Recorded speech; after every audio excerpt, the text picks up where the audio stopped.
नमस्कार। आज के इस वीडियो में हम बात करने वाले हैं कि अगर आप आर्ट्स स्ट्रीम या कॉमर्स स्ट्रीम को चूज़ करते हैं तो उसका क्या फ़ायदा होने वाले हैं। देखिए, कोई भी स्ट्रीम अगर आप चूज़ कर रहे हो तो उसमें बात होनी चाहिए कि आपका उस चीज़ में इंटरेस्ट है या नहीं, ताकि 6 साल बाद वो वाला कंडीशन ना आ जाए कि अब वो नहीं मानेंगे। तो बात करते हैं सबसे पहले आर्ट्स स्ट्रीम की। तो देखिए, उपाध्याय डिज़ायर एजुकेशन पे जब मेरे 2 सब्सक्राइबर्स थे, एक तो मेरे पापा थे और एक मेरे जो भैया थे, तब जो सबसे पहला जो सब्जेक्ट मैंने पकड़ा था वो आर्ट्स सब्जेक्ट नहीं था, क्योंकि सबसे ज़्यादा पर्सनल इंटरेस्ट मेरा आर्ट्स में ही है सर। आर्ट्स बेसिकली हिस्ट्री में सबसे ज़्यादा इंटरेस्ट है और सिविक्स में। देखिए, तो फ़ायदे क्या चीज़ है ना कि सबसे ज़्यादा इंटरेस्टिंग यही सब्जेक्ट होता है। देखिए, हिस्ट्री अगर आपको बोरिंग लग रहा है तो वो टीचर की गलती है सर, सब्जेक्ट की नहीं, क्योंकि हिस्ट्री इतनी इंटरेस्टिंग चीज़ है कि आपने आज तक देखा ही नहीं है सर। तो देखिए, आर्ट्स अगर आप चूज़ कर रहे हो तो एक चीज़ ध्यान रखना कि यूपीएससी जो एग्ज़ाम होते हैं, जो इंडिया का बोल रहा हूँ, वर्ल्ड का सबसे सेकंड टफेस्ट एग्जामिनेशन है, उससे लोग आईएएस बनते हैं, आईपीएस बनते हैं, आईआरएस बनते हैं, आईएफएस बनते हैं, फलान निकान बहुत कुछ बनते हैं सर। और आईएएस जो होता है वो इंडियन ब्यूरोक्रेसी में सबसे हाईएस्ट पोस्ट होता है। उसके लिए जो मेन चीज़ें ज़रूरत होती हैं, जो मेन सब्जेक्ट ज़रूरत होता है ना सर, वो होता है हिस्ट्री, सिविक्स, जियोग्राफी और इकोनॉमिक्स। और बाकी सब तो करंट अफेयर्स, ऑप्शनल सब्जेक्ट, ये सारी चीज़ें हैं, लेकिन सबसे इंपॉर्टेंट जो चीज़ है ना सर, यही है। तो देखिए, कोई लोग क्या करते हैं, आईआईटी कर लिया, बीटेक कर लिया, मेडिकल कर लिया, एमबीबीएस कर लिया, उसके बाद फिर से आए, उन्होंने 6 साल 60 साल 7 साल से एकदम भूल गए हैं कि क्या ये हिस्ट्री क्या होता है, सिविक्स क्या होता है, और फिर वो तैयारी करने बैठते हैं, 2 साल 3 साल 4 साल लगते रहते हैं और यूपीएससी नहीं निकलता।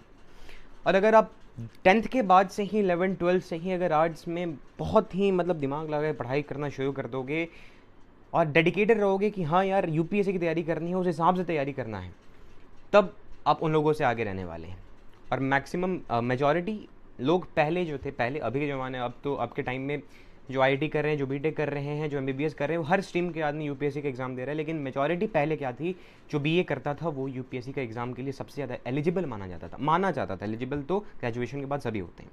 फिर बात की जाए कि अगर आपको पीएससी एग्जामिनेशन देना है, स्टेट लेवल पे आ जाए, तो उसमें भी यही मेन सब्जेक्ट्स होते हैं। फिर अगर आपको मान लीजिए मैंने किसी को गोली मार दिया, मान लीजिए आपके भाई को ही गोली मार दिया, बस ऐसे ही बता रहा हूँ, अब आपको इंसाफ कोई साइंटिस्ट या इंजीनियर नहीं दिलाएंगे सर। आप कहाँ जाओगे, जज के पास जाओगे, लॉयर के पास जाओगे। और वो कहाँ से आए थे सर, उन्होंने क्या पढ़ा है सर, यही चीज़ें पढ़ी है सर, यही स्ट्रीम चूज़ किया होगा सर। मेजॉरिटी की बात कर रहा हूँ। अच्छा, और क्या आप कर सकते हो सर, आर्ट्स स्ट्रीम में आप होटल मैनेजमेंट कर सकते हो, हॉस्पिटैलिटी कर सकते हैं, डिज़ाइनिंग कर सकते हैं, फैशन डिज़ाइनिंग कर सकते हैं, बहुत चीज़ें कर सकते हैं जिसमें आपका इंटरेस्ट हो। इंटरेस्ट के हिसाब से बात हो रही है सर। और सबसे बड़ी बात यह है सर कि स्ट्रेस कम होता है। स्ट्रेस कम होता है साइंस के मुकाबले, बहुत कम होता है। और इसी चलते फ़ायदा ये होता है सर कि आप एक्स्ट्रा करिकुलम एक्टिविटी कर सकते हो। स्ट्रेस कम होने का फ़ायदा ये है कि एक्स्ट्रा करिकुलम एक्टिविटी कर सकते हो, अपने आप को आप खोज सकते हो, एक्सप्लोर कर सकते हो कि क्या चीज़ें हैं आपके अंदर। आप न्यूज़पेपर पढ़ सकते हो, करंट अफेयर्स से जुड़े रह सकते हो, जो आपको फ्यूचर में बहुत ज़्यादा फ़ायदा देने वाला है, क्योंकि कोई भी गवर्नमेंट एग्जाम करंट अफेयर्स का मेन वही होता है सर।